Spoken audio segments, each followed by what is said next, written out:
sur le Méli-Mélo d'Info, le nouveau podcast du réseau des bibliothèques de la communauté de communes du Bassin-Normand.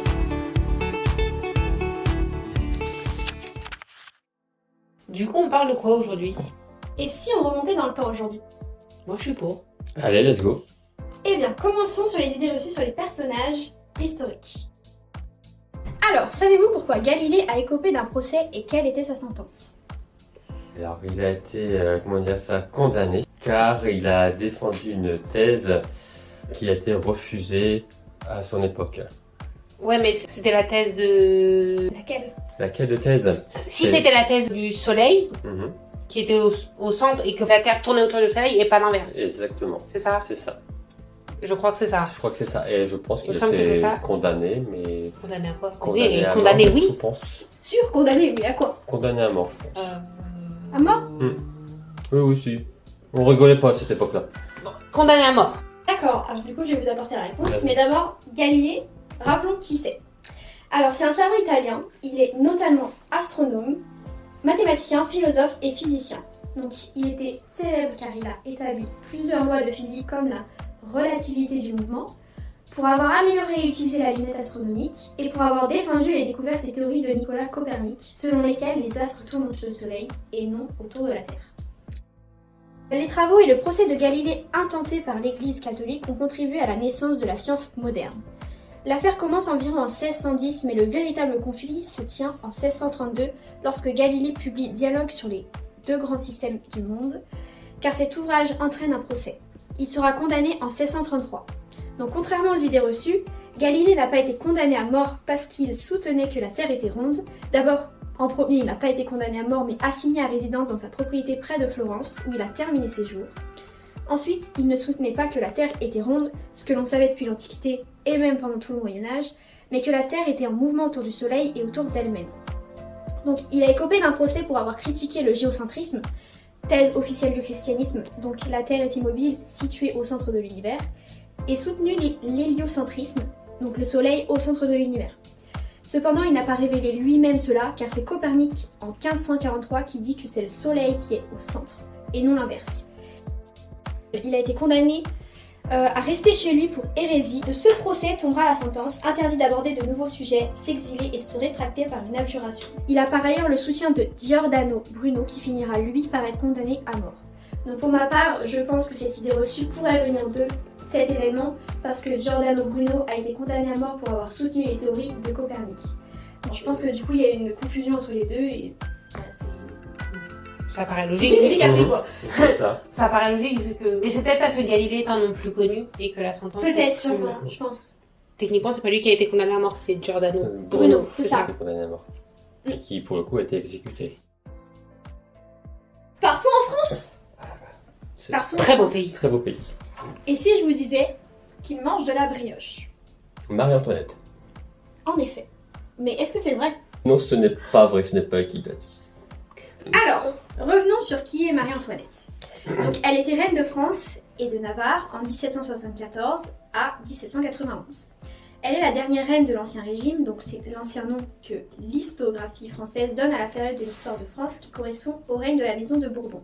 Selon les dires, en apprenant que le peuple était affamé et se dirigeait vers le château de Versailles pour réclamer du pain en octobre 1789, elle aurait dit « Ils n'ont pas de pain, qu'ils mangent de la brioche ». Cependant, elle n'a jamais prononcé cette phrase. En effet, aucun historien ne retrouve la trace dans les archives de l'époque révolutionnaire. Aucune biographie sur la reine, d'ailleurs, ne valide les propos. Mais du coup, d'où vient l'idée reçue? Parce que bon, il y a bien un point de départ. C'est ça. On est d'accord. Donc, des études ont été réalisées pour remonter aux origines de la phrase, et cette phrase a été écrite dans l'ouvrage écrit en 1765 et publié en 1782 par Jean-Jacques Rousseau dans Confessions. Donc il dit « Enfin je me rappelais le pis-aller d'une grande princesse à qui l'on disait que les paysans n'avaient pas de pain et qui répondit qu'ils mangent de la brioche. » La phrase ne mentionne pourtant aucun nom, mais il y a des possibilités pour que les détracteurs de Marie-Antoinette aient identifié la princesse par la reine pour la rabaisser auprès de l'opinion publique. Mais malheureusement, cela ne correspond pas puisqu'elle est née en 1755 et ne serait arrivée en France qu'en 1770. Par ailleurs, selon l'historien Paul Johnson, il s'agirait d'une anecdote inventée par Rousseau car aucune trace de cette phrase n'existe dans les archives de l'histoire. Cependant, on pourrait avoir un début de réponse avec les mémoires de Madame de Boigne, où figure le nom d'une princesse, celui de Madame Victoire, la fille de Louis XV. Mais elle ne parle pas de brioche mais de croûte de pâté car c'était moins cher à l'époque. Par ailleurs, ces paroles ont été également réattribuées par la suite à Marie-Antoinette pour la seconde fois en 1843 par Alphonse Karr dans sa revue satirique Les Guêpes. De plus, cette fameuse phrase pendant l'époque révolutionnaire comme quoi la reine invite le peuple à substituer la brioche avec le pain en temps de crise apparaît dans de nombreux pays. En effet, ce mot apparaît notamment dans l'ouvrage pour enfants de Katzner, qui relie l'anecdote sur Marie-Antoinette en 1931, où confrontée aux émeutes, la reine résout le problème en balançant la face avec mépris. D'autres disent que cette citation lui a été attribuée également pour sa personnalité car elle était réputée pour ses soirées luxueuses qui la déconnectaient totalement de la réalité du peuple qui mourait de faim. Mais elle n'a probablement jamais prononcé ces phrases qui la rendent si célèbre. Elle était victime de détracteurs, on va dire, dans une période assez trouble et assez mouvementée, qui est la Révolution française. C'est ça, exactement. Et du coup, la première fois qu'il mange de la brioche a été dit ou écrit, c'est Rousseau. C'est Rousseau. En tout premier, avant même qu'elle soit avant qu'elle arrivée soit en France en fait. Donc du coup, on lui a attribué C'est ces ça, on lui a termes-là. attribué ses propos. alors que Rousseau avait déjà publié ce livre, donc du coup, ça veut dire qu'il l'avait déjà écrit avant même qu'elle arrive. Et on lui a dit, bah c'est elle qui l'a écrit. C'est alors ça. Ok, d'accord. Et après Marie-Antoinette, on va faire un petit saut dans le temps. On reste en France. Oui, on reste en France, Oui, on reste totalement en en France. Et je vais vous parler d'un autre personnage tout aussi célèbre, même plus célèbre que Marie-Antoinette. Ah bon. Si je vous parle de Austerlitz, célèbre pour bataille. Napoléon. Exactement, Napoléon Ier. Alors pourquoi Napoléon Ier? Eh parce que il y a tout récemment, en novembre 2023, il y a un film qui est sorti sur Napoléon Ier, le biopic de Riley Scott. Et ce biopic n'a cessé de faire couler de l'encre. En effet, 200 ans après sa mort, ce personnage parmi les plus célèbres ne cesse de fasciner les uns, tout en hérisant les autres. Différents historiens ont mis en lumière plusieurs incohérences dans ce film, notamment avec la vérité historique. Tout d'abord, la présence du général lors de l'exécution de la reine Marie-Antoinette. On sait pertinemment qu'il n'était pas présent lors de son exécution. L'assaut sur les pyramides d'Égypte. Mais malgré tout, Napoléon Ier reste aussi la victime d'idées fausses, comme sa petite taille. Alors, Napoléon Bonaparte n'était absolument pas petit, il mesurait 1,69 m d'après son médecin François Antomarchi, et au 19e siècle, la taille moyenne des Français était d'1,65 m. Donc il était même plus grand que la moyenne. Donc par conséquent, son surnom de petit caporal ne vient pas de sa taille. C'est après sa victoire contre les Autrichiens à Lodi en 1796, les soldats de l'armée d'Italie avaient élevé le jeune général au rang de caporal pour son courage. Et donc ce surnom a pris un sens péjoratif qu'on lui connaît, parce que là aussi, Napoléon Ier a été victime des détracteurs. Donc Napoléon n'était pas petit. Non, c'est juste un petit sobriquet qu'on a mis à son rencontre. Un petit sobriquet qui comprenait ça, qui montre tout le courage, la détermination et surtout le lien avec ses soldats. C'est pareil comme.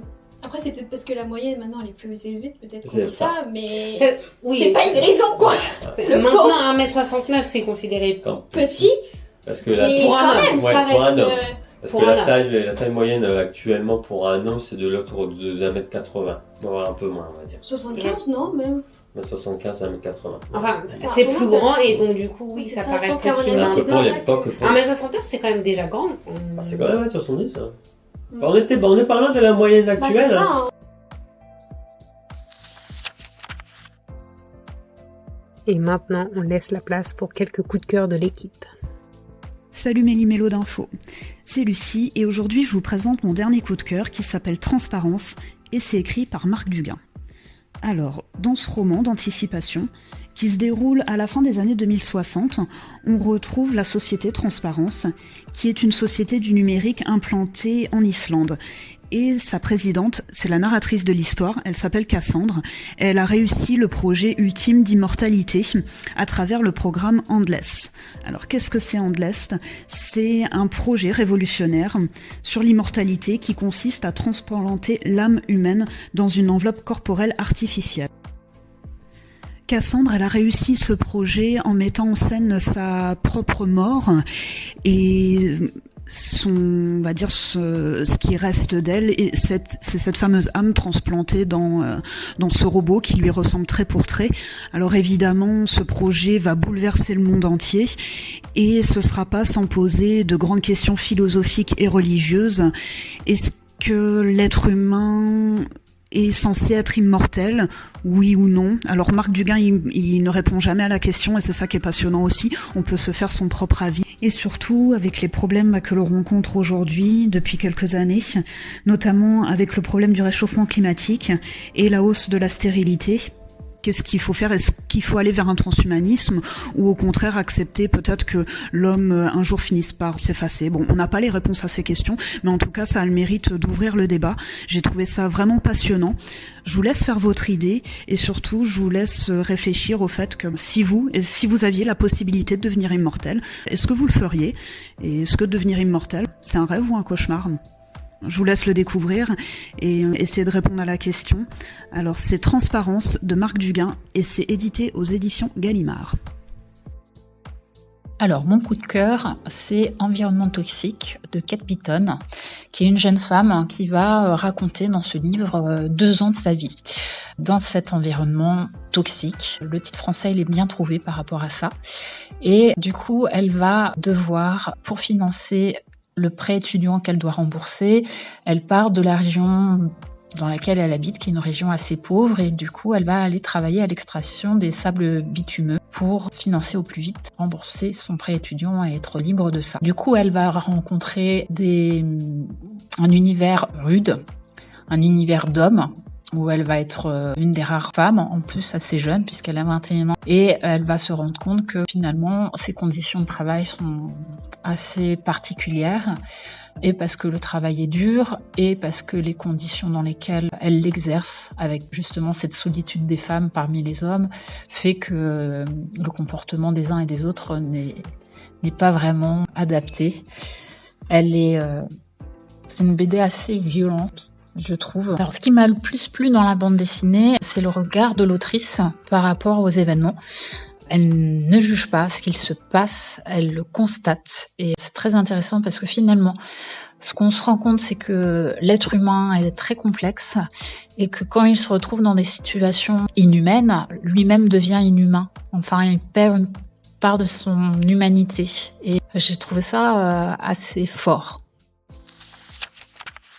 À bientôt pour le prochain épisode de Méli-Mélo d'Info.